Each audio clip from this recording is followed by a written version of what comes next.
बालक पालक या वेगळ्याच अशा विषयावर आधारित चित्रपटाची चर्चा सगळीकडे चांगलीच रंगतेय। चित्रपटाची बांधणी ज्या पद्धतीने केली गेली आहे त्यामुळे चित्रपट प्रदर्शित होण्याआधीच लोकांचं लक्ष वेधतोय। शेण खाणं म्हणजे काय हे शोधायचं। शेण खाणे म्हणजे नक्की काय रे विषय?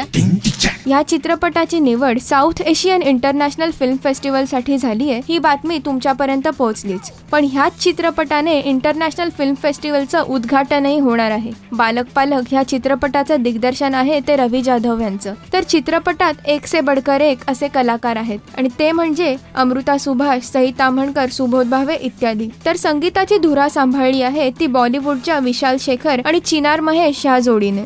एकंदरच बीपीची भट्टी चांगलीच जमून आली आहे। त्यामुळे हा चित्रपट जागतिक स्तरावरही लोकांचे लक्ष वेधण्यात यशस्वी ठरो ही सदिच्छा। राजश्री.com करिता अदिती बेडेकर।